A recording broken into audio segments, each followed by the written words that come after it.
Man, Daniel Harper hadn't wasted a thought on 8th Street in over 20 years. Seriously, not since he basically ghosted New York. Just packed his stuff and bounced without telling anyone. Not his mom, not his buddies, not even his old man. Now he was some big-shot consultant based out of Chicago. His whole MO was cutting ties, deleting history. Keep moving. Fresh start, you know? But then this letter showed up. Official legal junk about the apartment he got stuck with when his dad died suddenly. Bam, something inside him just shifted. Wasn't guilt, wasn't getting all misty-eyed about the good old days. It felt more like an old IOU he totally forgot he wrote but knew, deep down, he kinda had to pay back. The apartment building, still there. Same block, same bricks. The doorman gave him a blank look, barely recognized him. But Daniel felt the weight of the place hit him hard. He pushed through the heavy front door into the dim lobby. Looked like the wood paneling hadn't seen polish since the 90s. And the air had that weird mix of old perfume and stale cigarette smoke. Time definitely moved slower in this building, like it was dragging its feet. He got up to his dad's place on the 5th floor. Key slid right into the lock, smooth as anything, almost like the apartment was waiting for him. The air inside felt dead still, like really still, like nobody had even breathed in there for ages. He hit the lights and took a look around. The furniture hadn't moved an inch.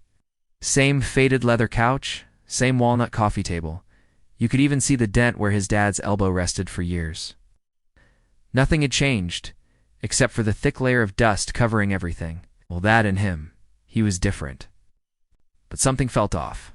It's more than just the time capsule vibe or the dead air. There was this faint sound like an echo, but not really. A low hum, mechanical, kind of familiar. He followed it down the hall, toward the small room way in the back. That room, the one his dad always kept locked. The one room Daniel, as a kid, was never ever allowed into. The door creaked open, and the first thing he saw was this ancient movie projector sitting in the corner.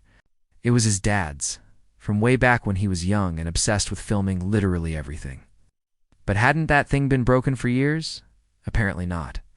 There it was, humming quietly, the reel actually spinning. Daniel walked toward it slowly, his heart starting to pound. The wall was blank, though. No movie playing. Just that soft, worry sound, almost like the apartment itself was remembering something. He switched it off. The silence that dropped felt even heavier, somehow. Next morning, Daniel figured he should probably start clearing the place out. Found the usual crap, old receipts, clothes that should have been tossed decades ago, random family stuff. Then, under a pile of dusty books, he found a box. Scrawled on the side in marker. Daniel, summer 1999. He opened it. It's full of old photos. Birthdays, family vacations. His dad looking awkward with work friends. His mom smiling, holding him when he was little. And then, wedged way down at the bottom, was a single Polaroid. A picture of a young girl standing right out front of this building. She looked maybe 10, dark hair, all messy, like the wind caught it. She was holding a kite, one of those cheap ones painted with bright blue and yellow streaks. She was kind of smiling, but it was weird. The smile didn't reach her eyes. He just stared at the photo for a long time.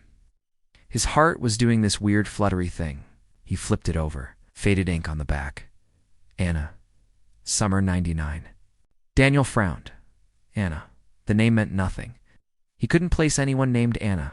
That night, he couldn't sleep. Kept tossing and turning, seeing that girl's face. He ended up going back to the apartment. Couldn't shake the feeling. The streetlights on 8th Street buzzed and flickered as he stepped outside, his footsteps echoing loud on the empty sidewalk. He just started walking down the block, mind racing. Down at the end was that old park, the one he practically lived in as a kid. Swing set was still there, looking sad and rusty. The bench his dad always parked himself on was totally weathered, would all split and cracked. He sat down on the bench, the chilly night air seeping into his coat. He closed his eyes, and suddenly it all came flooding back. Anna, yeah. She lived in the building with her mom, kind of a loner. Didn't run with the other neighborhood kids. She used to follow him around that summer, always chatting about random stuff, how she wanted to be an artist, how much she loved kites, how she hated the screeching sound of the subway going by. They hung out basically that whole summer. It was the last summer before everything went sideways. But then, just like that, Anna was gone. Nobody talked about it. Nobody asked questions. Her mom just packed their stuff and vanished. Oh, goodbye. Nothing. Daniel remembered being told they'd moved away. But now, standing there, he wasn't so sure. Realized he'd totally pushed that memory down, buried it under all the other crap. His dad being cold, and his mom being gone a lot, mostly just him wanting desperately to get out of there.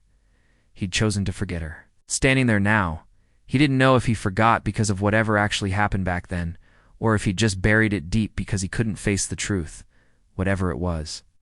The next morning, Daniel found himself driving down to the local police station. He knew he didn't have any real proof, felt kind of stupid doing it. But he walked in and handed the Polaroid to the cop at the desk anyway. "Sorry, man," the officer said after glancing at it. "We don't have any record of an Anna living in that building. Are you sure?" Daniel asked, maybe a little too sharply. "Yeah, we checked. Nothing pops up. No missing persons report filed back then. No history of any family named Anna at that address." Daniel just stared at the cop, his heart hammering. "What if she never left?" he asked, his voice barely a whisper. "What if she just disappeared?" The officer didn't answer, but his look kind of softened, like he got it. Or maybe just felt sorry for him. Later that day, Daniel walked back to the apartment, still feeling totally off kilter.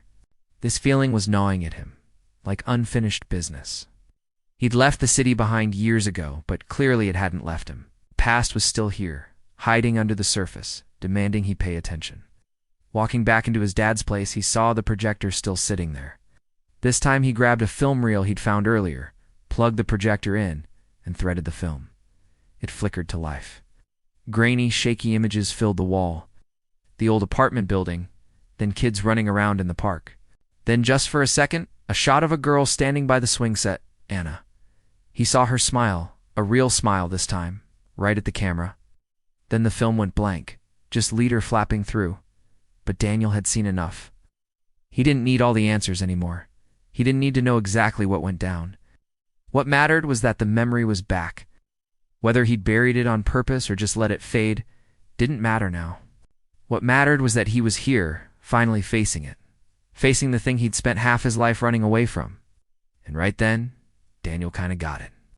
The really messed up thing about his life wasn't all the screw-ups or things he regretted. It was how hard he'd worked to pretend stuff that happened just hadn't, to ignore what was right there all along. The past had always been here, just waiting for him to come back. Thanks for watching.